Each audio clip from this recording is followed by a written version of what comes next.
Hi guys, this is video 5.5 using inequalities in triangles. I'll try to make it real quick. It's not a real tough lesson, but if you're following with me in your book, we're on page 328 and it's called Using Inequalities in Triangles. The very first concept is something that you've probably known without being explicitly told that before, but it's how do sides relate to angles of a triangle. And if you look at these two pictures, if you had this scalene obtuse triangle, if this is the largest angle of the triangle, obviously these two segments are pushed out the farthest. That's what makes an angle.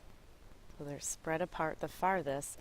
Therefore, the side opposite the largest angle is always going to be the largest side of the triangle. It also works in the other direction. If you have the smallest angle of a triangle, that means that these two rays are, because it's the smallest angle, they're pushed the tightest together. The side opposite of that smallest angle is going to be the smallest side of a triangle. A pretty easy concept when you think about it. So let's take a look at this problem. You are constructing a stage prop that shows a large triangular mountain. The bottom edge of the mountain is about 27 feet long. The left slope is about 24 feet long, and the right slope is about 20 feet long. You are told that one of the angles is about 46 degrees and one is about 59 degrees. What is the angle measure of the peak of the mountain? Okay, so if you start to draw this out, here's our mountain, and it says the bottom edge of the mountain is 27 feet. The left slope is 24 feet, and the right slope is 20. Okay. We're told that one angle is 46, the other is 59, so what would the third angle have to be? Using the triangle sum theorem, they have to add up to 180, so therefore this would have to be 75 degrees. Okay, so using the theorem we just talked about, how could you place these three angles into this triangle so that it would follow the rule that the shortest angle is opposite the shortest side? So our shortest angle is 46. Notice it would have to be placed opposite the shortest side, which is 20 feet. 59 would be down here. It's the next largest angle. It's going to be opposite the next largest side. So our question was, what's the angle of the peak of the mountain? The peak would be this angle, 75 degrees, has to be opposite the largest side, the longest side. So as you can see, that's pretty straightforward. You guys are going to have a little bit of work to do with things like this. We'll give you a triangle and ask you to list the side lengths in order from smallest to largest. Now it's not asking you for the angles, it's saying the sides. So the shortest side would be side ST. Then the next shortest side would be side RS, and then RT. Okay? Pretty straightforward. Okay, for the next one, I would like you to take your triangle, your vocab sheet where it says triangle inequality theorem, and I want you to imagine, and maybe at home you can use a couple, actually I probably will give you some pipe cleaners to kind of demonstrate this.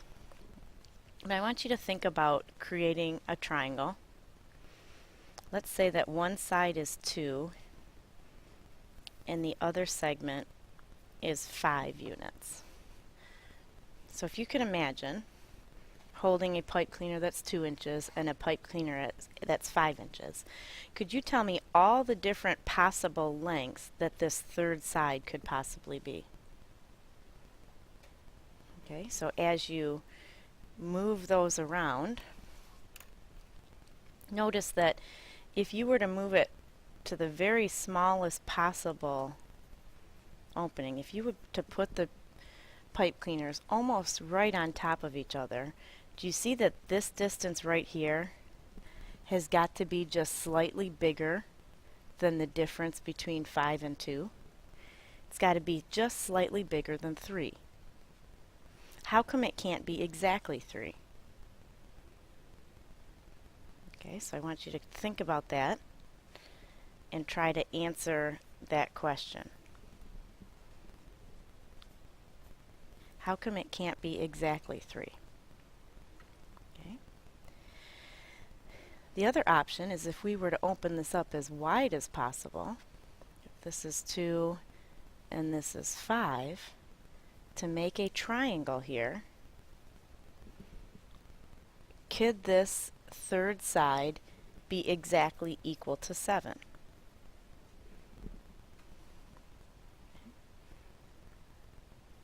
Okay, so I want you to think about those two questions. And given what you thought about those two questions, could you write an inequality that would look something like this? We're going to call x our third side of this triangle.